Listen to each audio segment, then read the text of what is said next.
Okay, here we go. Okay, thank you very much for everybody joining us. Welcome to the North America Regional Meeting for GAN, the Global Agritourism Network. We are very excited about this network that has been started over a year ago now. We have 800 and basically almost 900 people registered, members from across 98 countries. You can see them here.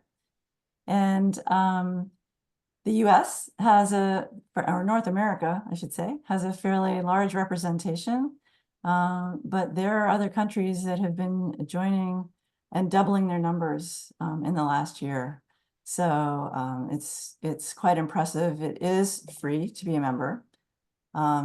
We are your North America regional chairs. So Susie Spar, she's the executive director for NAFTMA, International Agritourism Association. I'm Scotty Jones. I'm the executive director, founder of Farmstay, and we are happy that you're joining us today. If you do want to join GAN, here is the way to do that. And there's actually a QR code. You'll find that again in the recording, but we would love to have you join us if you're not a member. First off, let's find out who's in the room, and Lisa Chase is going to help with this. But please describe yourself, and then that way we and our speakers will know who they are talking to. We will know if we're farmers, if we're government, if we're nonprofits, if we're researchers, if we're tourism professionals. And we can see here what this looks like. So service providers, that would be extension, that's going to be universities. I'm just giving it another minute before I share the poll. So everybody should see a poll box, and I can see responses coming in as soon as they start to slow down. And just add me under the farmer rancher, because I don't see the poll box since I'm doing this, sharing my screen. Right. Right. So, all right, ending the poll and sharing the results. So can you see the results, Scotty? Yep, I can see the results. Okay. Right here on the screen. So there are 23% of us are farmer ranchers, 36 are extension or service providers, 23 nonprofits, 9% government, 18% educator, 14% researchers, and 14% tourism professionals. So that's great. We're hitting the right people here. Do I hit this stop sharing or do you, Lisa? I'm going to hit that. I'll stop it. Okay. Okay. So I'm going to go to the next screen. I'm going to get this off of here. So today we've got two presentations on Canadian initiatives in the agritourism arena, specifically in the province of Ontario. We've invited MPP Matthew Rae to speak. He's got a private members bill for the passage of an Agritourism Act in the province of Ontario, and also Kevin Vallier. He's the CEO of Farm Fresh Ontario. Oh, I have a typo there. Speaking about agritourism challenges. And then at the very end of this, we'll close with the steps for here in the US, what our members can do to advance our Agritourism Act, which is proposed by a bipartisan US Agritourism Caucus. So Susie Spar is going to make the introductions for our speakers. I'm going to stop sharing my screen, and then Kevin will start, I think. So here we go here. And while we're kind of working on the technical background side to get the presentation switched over, I will take a moment to introduce these two individuals. First, Kevin Vallier currently serves as the CEO of Farm Fresh Ontario, which is one of a few province-wide associations that represents farmers who are in the agritourism sector. He has a government and public relations background and has assisted the board with several key issues since becoming part of the organization. And those are, of course, issues that are facing the agritourism sector. Kevin attended Brock University, where he played lacrosse and then graduated with a BA in psychology. He earned a postgraduate in public relations at Niagara College and marketing from the Ivy Business School at the University of Western Ontario. And Kevin has twin daughters. And this is the part I think is the most amazing. He is a seven-time I can't even get it out because it's the thing. 7-time Ironman triathlete. So very active individual. And yeah, anyway, it's a lot. Then Matthew Rae grew up on his family's dairy farm in rural Ontario. And from a young age, he was instilled with a strong work ethic and the importance of service to one's family, to the community, and to country. He is a graduate of the University of Guelph and the Diplomatic Academy of Vienna. Prior to being elected in June of 2022, he worked for an education nonprofit that was focused in science, technology, engineering, and mathematics, STEM, and then entrepreneurship.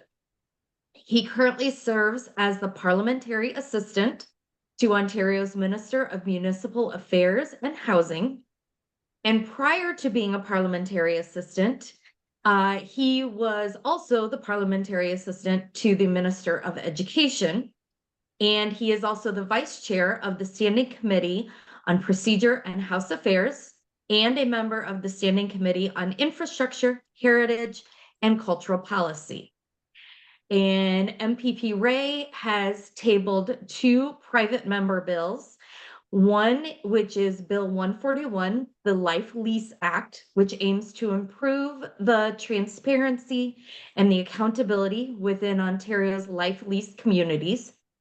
And then also Bill 186, which is a little more of our focus today, which is the Growing Agritourism Act, which aims to remove barriers for agritourism investment across Ontario. And as far as anyone is aware, this is the first piece of legislation to protect agritourism to be tabled in Canada. So I think we turn it over first to Kevin. And I don't believe I see your presentation on the screen yet. So I think you still need to share screen if you want that to be seen. Scotty, I need to share. Yes. Okay, perfect. Yep.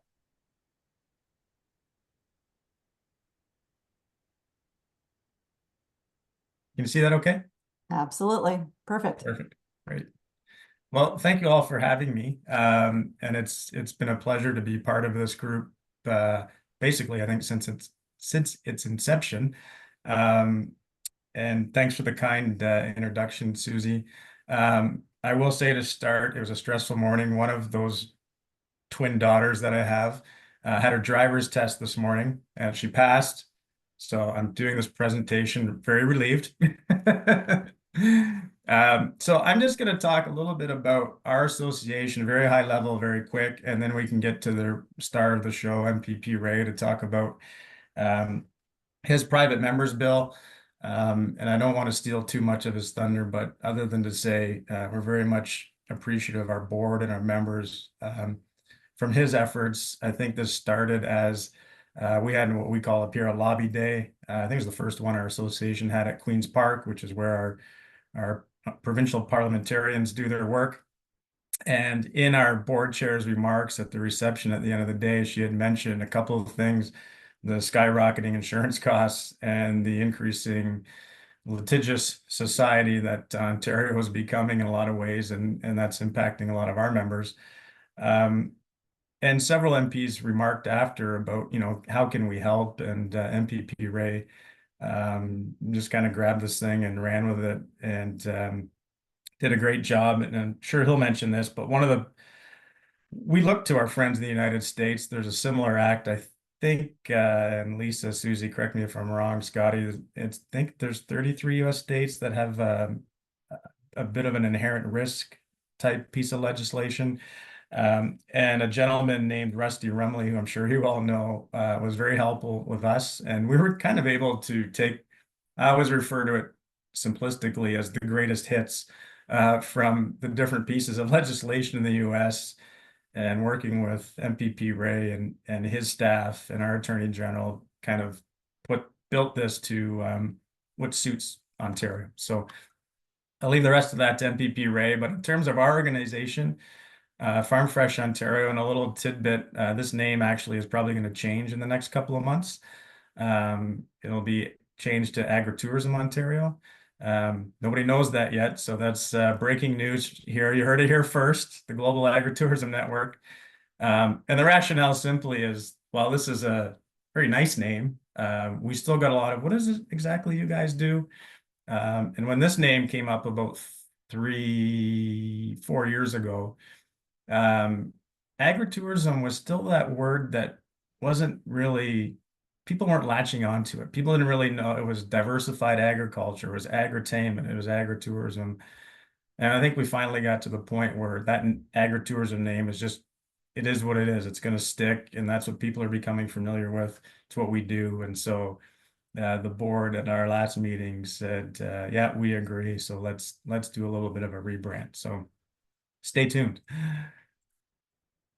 Let me just, there we go. So 4 years ago, and since the beginning in 1976, we were the Ontario Farm Fresh Marketing Association, which was a bit of a mouthful. We have to stop and take a breath. In the midst of naming the association, we thought, well, it's a little bit much and time for a refresh. So that took place very quickly. Our vision is lives enriched through on-farm experiences. And I always say, we just help connect families to farms, as all of you do on this call. So, and our mission is to empower our members through success, through learning, connection, education, leadership, all of those sorts of types of professional development that we can, add advocacy there as well. Our job is to do all the things that maybe our members don't have time to do, don't have the personnel to do, and just make it a little bit easier for them to do their job. And I know Susie and her team, they do that work extraordinarily well, south of the border, and in fact have many of our members as members as well. So we have approximately 300 members from across the province, north to south, east to west, and of course some of our associate members, wide range of operations from very small, just starting out, to those members that get 10,000 people a weekend through the farm on the busy season or more. And all kinds of experiences and things for families to do on the farm, to literally selling produce on the wagon at the end of the driveway kind of thing. So which is great. And it's a little tricky to make sure we're doing our job to provide education, experiences, content that covers all those farms, and all of them can take something out of it. Where do we get our funding? Obviously, membership dues, some sponsorships, associate members, and then that acronym is a long-winded way of saying our Ministry of Agriculture. TPA is a transfer payment agreement, and so we can apply for funding. We actually just signed a new 3-year agreement yesterday, so that was very exciting.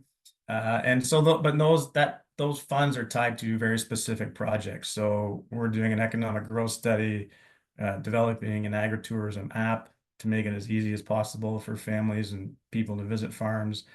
Again, some professional development for our members, workshops, speakers, webinars, things like that. So it just gives us a little bit of that funding to do some of the projects that our budget just couldn't handle if we were just relying on membership dues.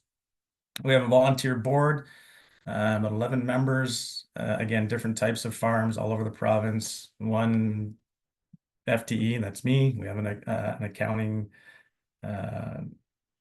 person as well, and working out of a home office here in the beautiful Niagara region.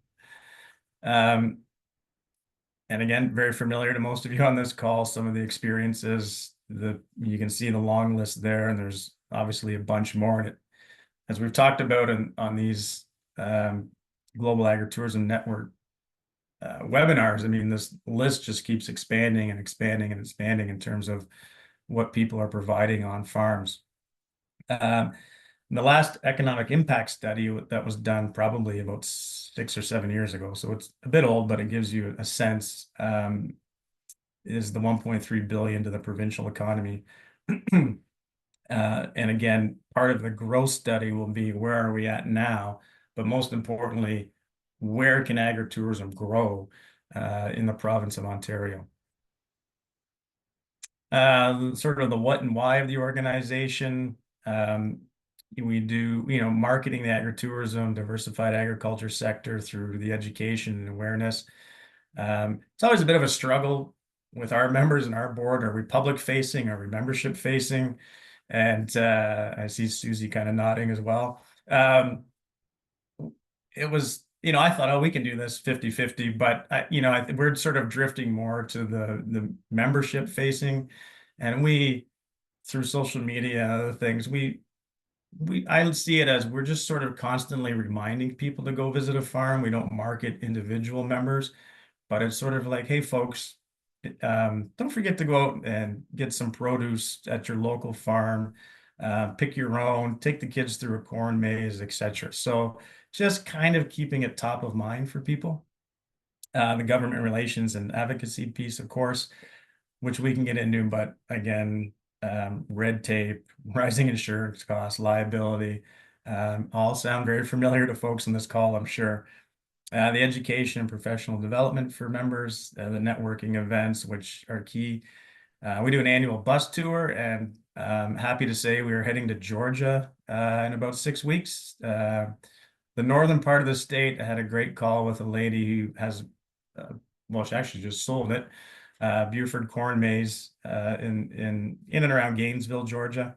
Her and her husband also have a place in the south, and it was, man, I got to tell you, it was a sad but inspiring call, because she said there's some cleanup work to do in the northern part of the state, but her place in southern Georgia was just absolutely devastated by the hurricane, and she said it looks like a bomb went off. And I just think all of that hard work those folks put into those farms and those agritourism businesses and any business, and it's just gone overnight. So we're sending a busload of friendly Canadians down there to help tour some farms and do what we can to bring some smiles. Fruit and vegetable session is OFEC. That's a big conference we do every year in February. Folks from the US come up and talk about their operations, and Lisa and I were just talking about her joining us this year. And we're Claudia Schmidt, who I believe is on the call, did a presentation last year, which went over very well, and people really enjoyed that session.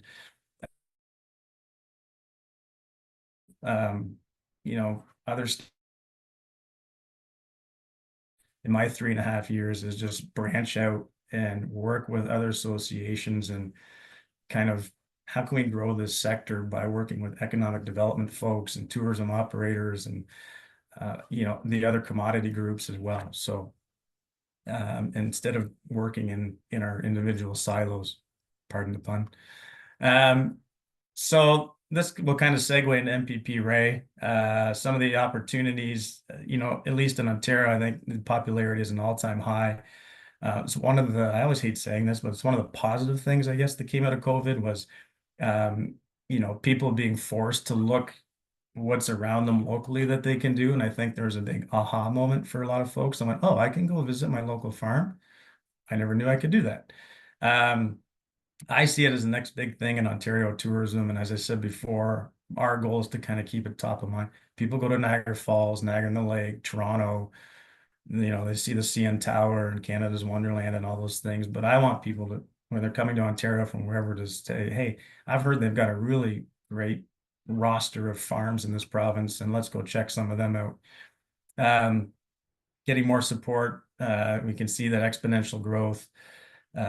More year-round activities are coming on board. We have a lot of members that were sort of maybe a couple of months a year. Now they're extending maybe to Thanksgiving, and then maybe they used to go to Thanksgiving. Now they're extending into Christmas. So we're seeing more and more of that, which is great. And more frequent customers. Again, they realize that they can do it, and now they're just sort of returning over and over again. Challenges, you can see them there. I'm sure they're the same no matter what state or province you're in. The NIMBY one's interesting. We have a gentleman who owns a lavender farm, and they're looking at expanding. and unfortunately facing massive opposition from the neighbors. And tell me if this sounds familiar. Farm's been there for decades. People from downtown Toronto have bought the land around the farm, put up multi-million-dollar homes, and now are posing that, well, wait a minute, we're going to have all this traffic if this lavender farm expands. They're taking out ads in newspapers using Google images of like this long line of traffic leading into a farm, but kind of pawning it off as if this is what's happening currently. So there's a lot of that not in my backyard stuff that happens from time to time. I would say, fortunately, most of our members have really good relationships with neighbors, but again, you're starting to see, the farm that's been there forever, and then this urban sprawl and people building these giant homes, wedding or traffic or, kind of the busy time of year. So that's some of them. We're all there if you want to follow us. And I think the challenges piece is a nice segue into MPP Rae and his private members bill. So thank you very much. Thanks, Kevin. Good morning, good afternoon, depending where you are on the continent, everyone. Thanks for having me. As I'll just pick up, I don't have a slide deck. I'll just talk for a few minutes, but happy to take questions. I know Kevin and I are both happy to take either Ontario specific or sort of at large around agritourism in our province. So as was mentioned, thank you, Susie, for that very lovely introduction a little bit earlier. I did grow up on a dairy farm in the district or riding I represent, currently in the Legislative Assembly of Ontario. So my parents are semi-retired now, but they had 60 head of cattle near the end of their career. But I was elected 2.5 years ago now to the Legislative Assembly. So I'm one of the newer ones, or the 2022 cohort locally here. When I met, so a little, as Kevin mentioned, the pandemic, sort of, we saw that. So my district is 2.5 hours from Detroit, 2 hours from Toronto. So if you look at Southwestern Ontario and throw a dart at the middle of the map, you're more or less hitting where I represent. So a good distance for kind of a weekend trip for someone downtown Toronto or someone in the larger cities, Ontario, London, Kitchener, Windsor, obviously, to come out to my part of the world. I would argue where Kevin is currently sitting in Niagara, they're a little more established in their agritourism. But Perth County and Wellington County, the two counties I represent in the Assembly, it's kind of a newer phenomenon in the past 10 years, I would argue, but especially since the pandemic, every single year there's someone new coming online. We just had our first winery in Perth County. I know Niagara has like hundreds of them, but that's pretty big for us because we're a little further north, but it's been extremely popular. And like the media, they haven't had to pay for any advertising. It's been that popular, and they've had thousands of visitors come out to their 8-acre farm that they have with their family. And it's a young, which I'm really glad to see, a young couple taking this on. Similar to that, Lavender Farm opened 3 years ago now outside of a very small town. Again, another young couple coming back. So I saw a lot of this sort of economic development in my part of the world. And was obviously already kind of interested. Then I met Kevin and his team and the board chair as well, and sort of heard about, kind of knew of it from a high level, this risk liability. So in the States, you call them agritourism immunity laws. In Canada, we're really boring and we cannot say that. So it's growing agritourism, or the legal one is Agritourism Risk Liability Act. So that aspect really came about my conversations with Kevin and his board and his members and some members locally in my area, as I mentioned, about it wasn't so much, we're not looking in Ontario, we don't necessarily regulate the price of insurance, and that includes insurance for homes, cars, businesses, and agritourism. But I was hearing the challenge locally and across Ontario where they couldn't get even coverage. And so a lot of agritourism providers, some who are very established, like been around 30 plus years, are now their insurance providers are, no, we're not going to cover you anymore. So there was that challenge because of this gray area around the risk liability. And so that's why I was like figuring out, is there some way I can help meet that challenge at a provincial level and see where we can go from there. And then, as Kevin mentioned, we met with Rusty many times because obviously our systems are a little different but similar. We are common law in Ontario, so that made it a little easier from just a legal perspective in working with our provincial attorney general, which this bill sort of rests in his domain. So the bill really focuses on the aspects around risk liability. If you can Google Growing Agritourism Act Ontario and it'll come up most likely. The bill itself, it deals with, and we looked at a lot of, again, as Kevin mentioned, we looked at Ohio and Mississippi in particular. We also looked at Vermont's agri-community law on what parts we could sort of take or apply and in that aspect. And so really it is something so simple as like, we will, if passed, it's currently at a standing committee in the Legislative Assembly. If the bill is passed, it will just simply, an agritourism provider provides a sign that says, you know, this is a working farm, inherent risks.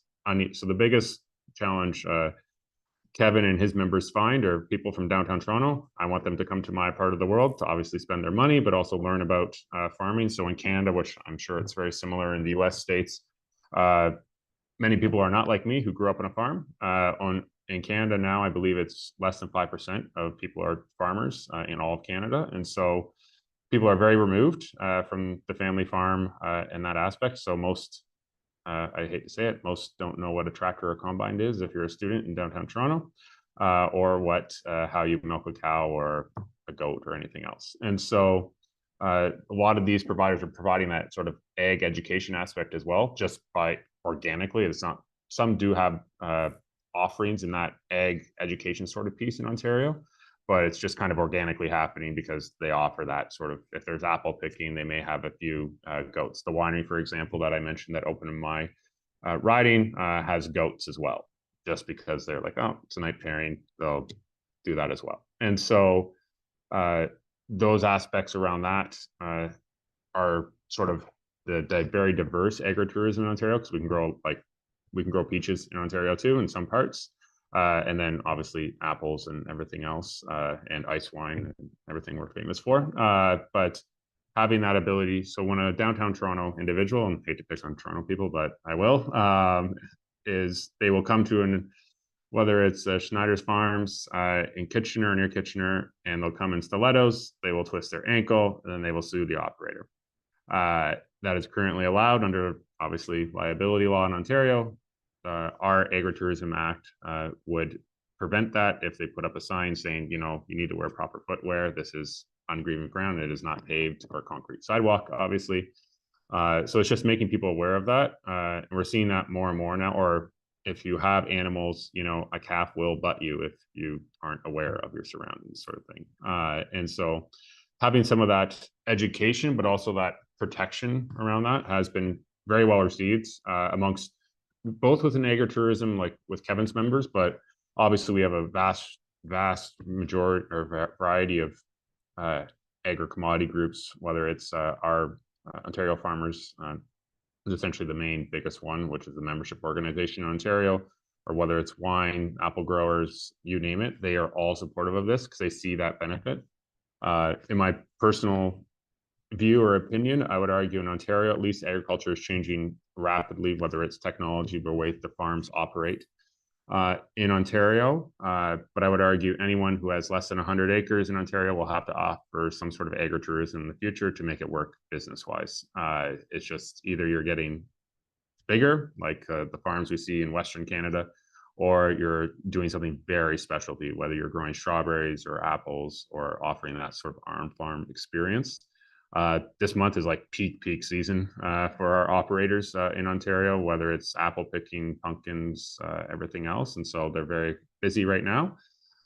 So it's really the Agritourism Act, Growing Agritourism Act, is around sort of reducing some of that risk liability to ensure they're able to obtain insurance. And then we'll work on, there are many other things. This bill, as Kevin and I discussed in developing it, how we can tackle one small thing versus many other things, like constant education, I would say, with our municipal partners. So in Ontario, our municipalities have a significant amount of heft or power around regulations and bylaws. And so there are municipalities where if an agritourism provider goes and asks for the approval, they have challenges getting that approval, just because the municipality or the mayor or the council may not necessarily understand what they are trying to sort of offer. And as Kevin mentioned, there is more of that NIMBY now, is more people move out of the sort of larger urban centers to a more rural setting. Both Kevin and I live in high growth areas of the province for population. And so seeing some of that, but I think from working with our municipal partners, a lot of them, once they realize sort of the economic development side of it and the attraction. So I'm seeing a lot of sort of cross partnerships, whether it's, for example, again, the winery in my riding, they will advertise a place that's been established for 20 years down the road that offers like on-farm dining. They have all the public health approvals and everything for that. And so they will cross sort of advertise like, hey, if you're going to come 2 hours, you can go XYZ sort of thing. And so they will offer that to their neighboring. So it's kind of a community development as well. They're very much of the opinion, I would argue, of all their boats will rise if they work together on this. And it's not so much of, oh, if they're going to go to the Perth farmhouse, they're not going to go to McIntosh apple farm sort of thing to pick apples. And so it's good to see sort of that development. As was mentioned, this is the first agritourism bill in Canada, to our knowledge. I know there's been interest in other parts of Canada as well to see how this progresses. I am hopeful. I currently am a member of the government in Ontario, so I am hopeful the bill will pass. In that aspect, hopefully within either this, we have a fall session coming up, or in the early 2025 in that aspect. But it is very much a work in progress in that. And it hasn't been, we thought there may have been some pushback from the trial lawyers in Ontario, that's their association, because they make money and they make good money on this type of stuff and the legality of society, but they have not called me once yet. So I take that as a good sign that we have a good bill. They aren't, they realize that it may be necessary. And it also does provide clarity.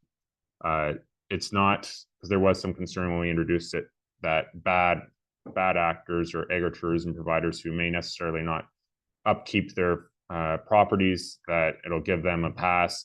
It doesn't do that in that aspect. There is a lot of, on Kevin's side and others associations, education in that aspect, you know, like designated parking areas and stuff like that. And so like, it does get them sort of thinking of that. It's like, oh, if I'm going to put this up, what are other sort of liabilities, or what's the flow of that traffic flow, for example, is always a challenge.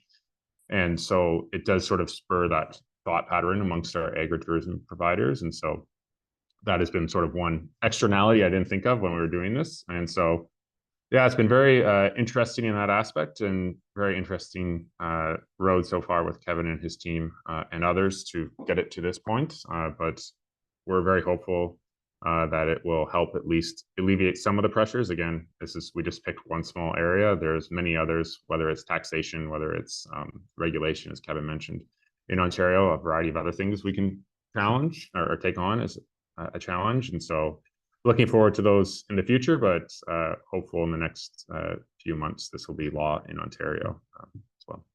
So thank you, Scotty. I don't know if I'm turning it over to you. I actually have a couple of different questions that I would love to ask as a part of this, and I would encourage anyone else who has questions for either Kevin or for Matthew to please put those into the chat so that we can share those. If you could, MPP Rae, do you mind telling us, you had mentioned that it's already gone through part of the process for passage. What would be the remainder of the process to actually have this implemented into Ontario law? Yeah, so the way it works for any, so a private member's bill is what I know our system is a little different for our US friends. So our executive is elected as well. They're not appointed by the premier or governor. The way it works for any law, either a government bill or a private member's bill, is it goes first reading, which is essentially tabling, then there's debate, you're at second reading, then it goes to committee. So we're at committee. So we're like between second and third reading. We are currently at the Standing Committee of Interior, which is our committee for agriculture. It received unanimous support of all parties. There is currently 4 parties recognized in the Legislative Assembly of Ontario. We received that support from all 4 parties. I don't it's not necessarily a controversial bill. It's just working through the process that it takes, as with anything, time to move it through. And so if we're able to get it to either the Committee of Interior or another committee this fall for public hearings, that's the public comment portion in Ontario, public hearings, and then it could be referred back at the discretion of the committee in the Legislative Assembly to the House for third reading, final debate. And then it's the way the bill is written, it will be proclaimed as soon as it's passed. So really, it sounds like because you have the session this fall, there is a chance that it could, again, all things going well, it could be in place by next year. It could be. The only challenge around that, Susie, is I compete for government time, and government time supersedes a private member's time. So that's the only asterisk on that, but I am pushing hard to get that through. Makes sense. All right. So then one of the other questions that I had is that, and again, I am a little more aware of what is written into several of the state bills that are very similar to this. And I know that in most of the state bills, there is language that is specifically written to be put onto that sign itself. Is that also the case for this bill? Does it stipulate the exact signage wording? And has there been any thoughts on, is it going to be easiest for the farm to take that language, if it is in there, and have that sign printed on their own? Or is there thoughts on how signage could be available to those agritourism farms? Yeah, so in the bill, it is explicit, and even I think the font size is explicit in the bill as well. And so, like, again, we looked at a lot of me and my team looked at a lot of agritourism immunity laws in the States. And so the only way I was able to get the Attorney General of Ontario on side was I had to be explicit, because he didn't want to, again, the vast majority of agritourism operators in Ontario are very good operators, but to have a bad actor in any system, he didn't want to have a gray area. We're trying to reduce gray areas right now in agritourism liability. And so we were extremely explicit. For the distribution of signs, I leave that up to Kevin and many other associations to figure out how they want to, like, you can market it, and like you can put Farm Fresh or Grow Agritourism Association Ontario logo on it. You can put an OFA logo. You can put a National Farmers Union. Like it's just, you need the text and a certain size. That's it. That's all we're prescribing. Yeah, I think, Susie, if I can jump in, I think the initial thought process, because it needs to be standardized language, font size, color, etc., is that we would sort of, as an association, kind of grab that responsibility of, getting them printed and distributed. And that way everyone's, we know who has them up and who's ordered them and how many, and that they all look the same. Yeah, so that's probably how, at this time, that's how we're thinking it'll work. And of course, buying in bulk is always cheaper. So instead of each member going out and buying 4 or 5 signs, if we need to buy 10,000 and distribute them, then per piece, we're probably going to get a better deal. So one of the other questions that came up in chat, will visitors have to sign a liability waiver or get a wristband to indicate that they have agreed to the liability waiver piece? So we left it's either or in the legislation because of some already provide a waiver. Like many, especially the more established agritourism providers in Ontario, have already tried to figure out, how do I lower my risk liability? And so they have brought forward waivers in some aspects, but again, we didn't want to overprescribe that, because some do offer it, some don't offer it. Like some charge a price to come on the farm, some don't charge a price. So it's really, we left it open for them, but it is an either or. So like if you're getting a wristband, most likely you're going to be charging a price. So then you've most include a waiver in there as well, or you've agreed with the purchase of that sort of product or experience. And so we've left it open again for them to be able to do that, because we didn't want to overprescribe, like you need to have a liability waiver. And if someone's been around for 30 years and never had that, then Yeah. Okay. Susie, if I can just add to that too, it was interesting having a conversation with Rusty, and I can't remember if it was he and I or somebody had asked this during his presentation about the waiver issue. And his response was, frankly, they're pretty much useless in the eyes of the courts, unless he said they're very specific to an activity. So if, for example, if somebody has zip lining and before they participate in that activity, they sign a waiver that says, I understand I'm about to do zip lining, et cetera, sign here. He said that usually carries some weight, but sort of the general, go on Google and rip off some general liability waiver or even go to your local lawyer. Sort of the broader it is, the less weight it carries. I'm going to hand it over to Lisa Chase. It looks like she has her hand up with a question. Yes, I thought it would be easier to just ask the question, and I want to encourage everyone, feel free to type in chat, but if you prefer to verbalize your question, you also can raise your hand, the old-fashioned way, or use the little raise hand icon at the bottom of your screen. My question is, so I'm with University of Vermont Extension, and our Limited Liability Act for Agritourism passed maybe about 3 years ago, I think now. And we worked with Rusty as well, Rusty Rumley from the National Agricultural Law Center, and followed on from several other states that were ahead of Vermont in putting this together. And like you mentioned, maybe it's 33, it's changing all the time. Claudia Schmidt from Penn State would probably know exactly how many states have these acts passed. But in the US, it's a state-specific process. This is not something that the federal government would deal with. So, one by one, we have to have each state and each territory write their own statute and go through the process. And this is a question for Kevin and MPP Rae, but also for everybody here from Canada. I see Pierre and Kelly Cormier. I see Sue Ainley. I see a bunch of other folks from other parts of Canada. I'm curious to know, is it as disjointed and cumbersome in Canada where you've got to go, province by province or maybe even smaller groups? Or is there a more efficient way to help provide this protection for agritourism operators? And yeah, Kevin, you want to start?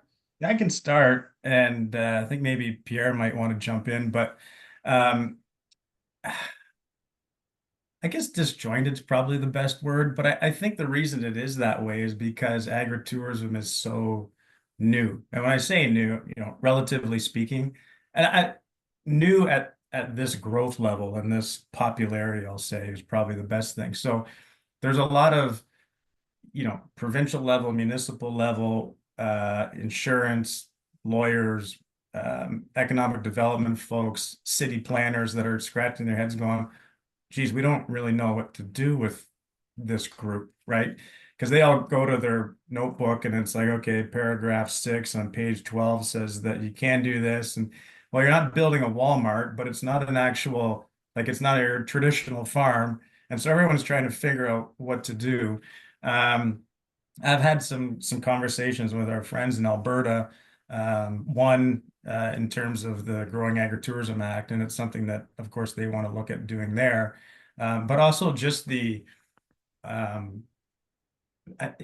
somebody can correct me if I'm wrong, but the sense I get is that the sort of association or management, if you will, or advocacy for agritourism is really disjointed. So there's a whole bunch of organizations throughout Alberta that look at agritourism, and you know what I mean? So fortunately, in Ontario, I think it's safe to say we're the only association that is 100% purely on agritourism. We have culinary tourism, we have the Ontario Craft Winery Association, we have the apple growers, of course, there's pick your own and stuff. And we all sort of work together, but in terms of that, what's going on in agritourism, safe to say, I think it's just us, and I'm not trying to sound arrogant when I say that. I think it's a good thing to have that laser focus while working with your partners. But I think, and one of the things I've always wanted to do is have a sort of a Canadian Agritourism Association. and and not in terms and not to compete with the North American group that Susie has, but just more specifically on that advocacy. And even if it's just getting together and saying what's happening in Quebec or what's happening in BC, and just learning, even if it's informal, and learning from each other and what's working and what's not and what are the issues, because you're right, we're starting to talk to each other a little more. The global group is awesome because from that point of view of what's happening around the world and what are people doing and what's working. But when you get to that nitty gritty of, the Canadian laws and the lobbying, the advocacy and all that kind of stuff, you kind of have to have your own home group looking at that as well, if that helps. Yes, thank you, Pierre. Right on, Kevin. I echo you described Canada in a great way. And I think it's safe to say that agritourism, Kevin mentioned that earlier in your previous presentation about it's new. And the silver lining of COVID did bring people out to rural. They went out to their backyard, they rediscovered because they couldn't travel and they liked it. It's authentic, it's real, it's fun. And disjointed, yes. Every province is like an individual state. We do our own thing, and that's not a bad thing. That's a good thing, right? But agritourism here in Alberta is very new. We have big farms, as Matthew mentioned. Big farms out west. It's go big or go home sort of thing. But that's not the full picture. Smaller farms, big farms too, but the smaller farms really are looking at agritourism as that revenue generator to maintain the farm, to keep the families on the farm. It's an additional plug and play business model that could support another family member or family within the families. And so we're seeing people interested in it as well. It's a different way to connect with consumers versus the traditional value chain, which is through food services, restaurants, or through the retail, or that is what markets, farm markets and so on.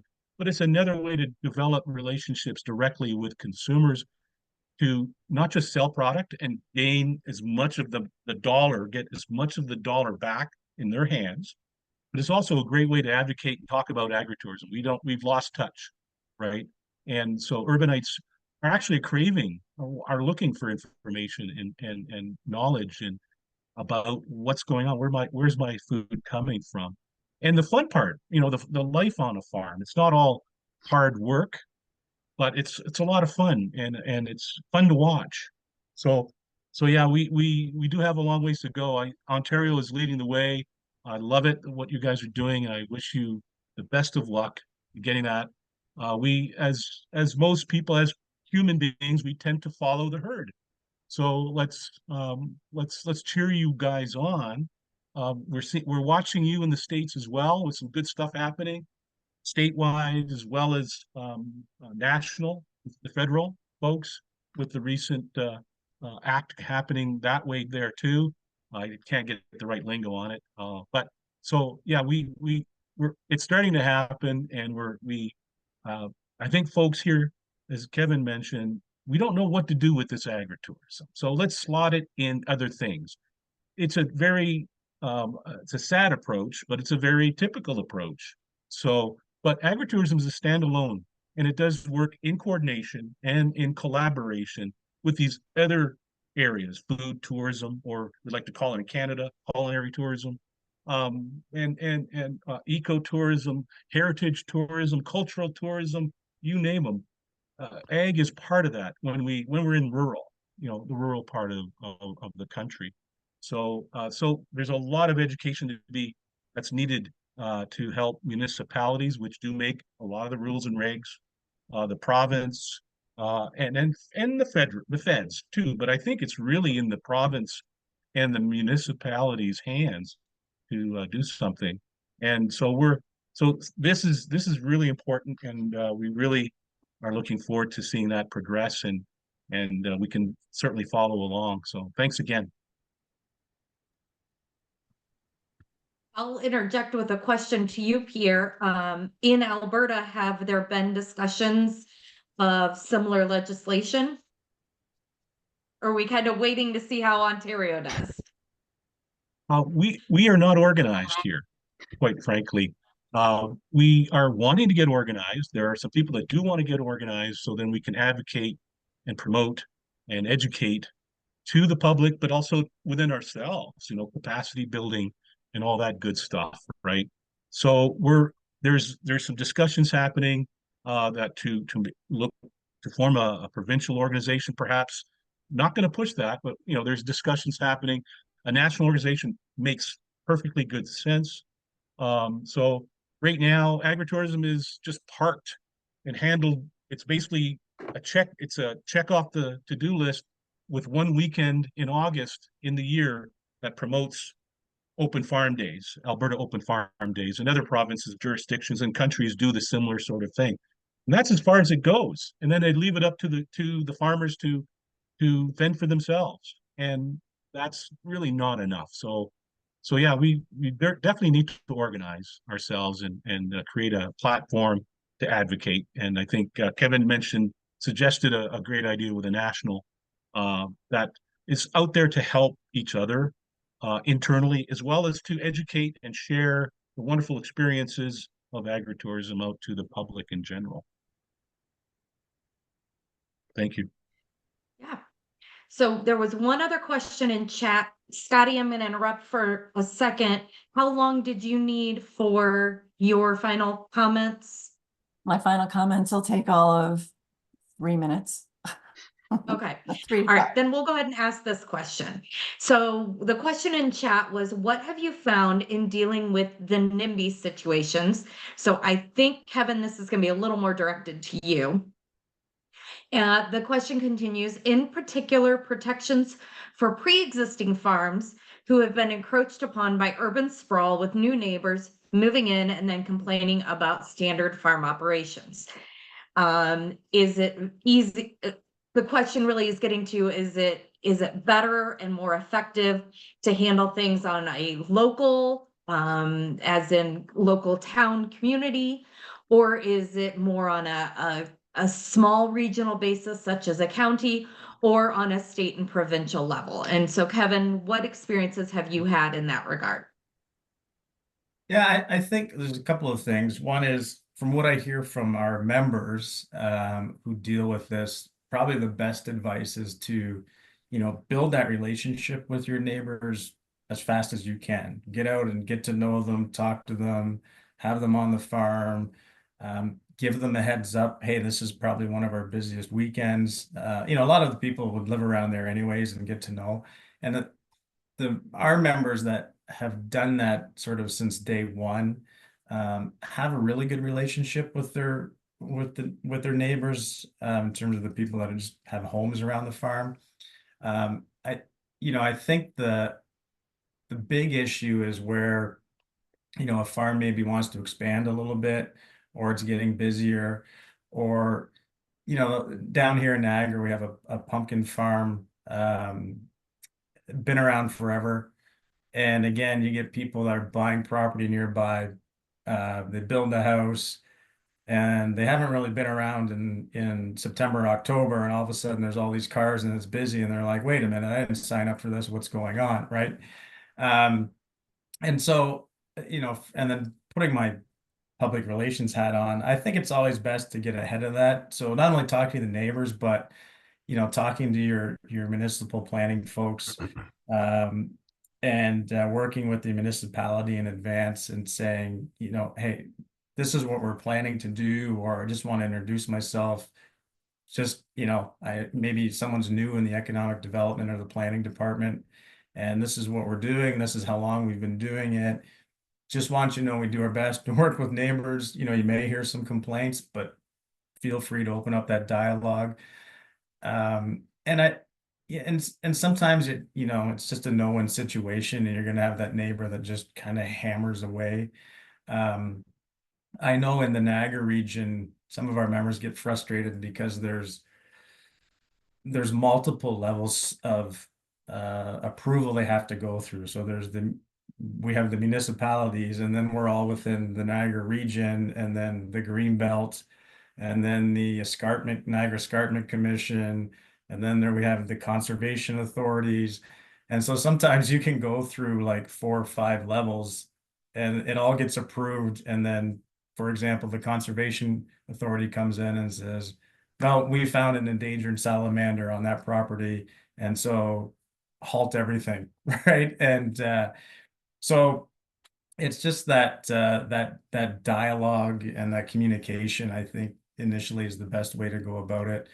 The lavender farm I talked about, unfortunately, I mean, it's just they're facing a group of people that are incredibly well funded, ironically led by a very, I won't use his name, but a very prominent business family that has a global food empire that made their money off of being a private business and is now just trying to shut down someone who's just trying to make their way into the business sector and employ people and pay taxes and get people onto a farm. So that's kind of sad. You know, when you get to that level where they're taking out ads in newspapers and radio and has made it a full campaign. Fortunately, we don't see that very much at all, thank goodness. But yeah, I hope that helps, and happy to have a conversation offline, and can even put the person in touch that asked the question with some of our members who maybe have dealt with that, if they want to, happy to make that introduction if they want to sort of more of a one-on-one conversation. Yeah, thank you. As Lisa said, great advice. And honestly, that's a lot of what we hear from many of our members as well, is that proactive approach with your neighbors, with your local entities, with anyone who's in a decision-making capacity. Really, that's some of the best thing to do, is to be proactive. So thank you. All right, at this time, I'm going to turn it back over to Scotty and let her share some final thoughts. Okay, thank you, thank you. I'm going to share my screen again here. This is just the final thing. I want to thank everybody for MPP Rae and also Kevin for a wonderful presentation. This is a conversation that, you're right, we're all familiar with. Okay, but here in the States, and since that was mentioned about our Agritourism Act, we're actually stalled and it hasn't gone anywhere. It was going to be attached to the Farm Bill, and that seems to be problematic right now. So for any of you in the US, please get in touch with your state reps to be co-sponsors. And this is a link here where you can do that. Ask them not only to be co-sponsors, but also to join the Bipartisan Agritourism Caucus, because this is going to create a Office of Agritourism in our USDA. And I think that's really, really important. I mean, the Canadians were talking about, you know, a Canadian group together. This would be something that we would do nationally. Right now, we do by state. So anyway, our time is up. I want to thank all of you who have been attending this. Thank you for your presentations. Thank you for your questions. We will rejoin again midwinter sometime. And if you have any ideas for topics, please let us know. We'd be more than happy to share what you have to say. And also, GAN's always looking for people to volunteer for different committees. So again, get in touch with Susie or with me or Lisa, and we'd be more than happy to point you in a direction. So thank you very much, everybody. We really appreciate that you came and spent this time with us today. And we will see you next time. Thank you. Bye. Thank you, everyone. Okay.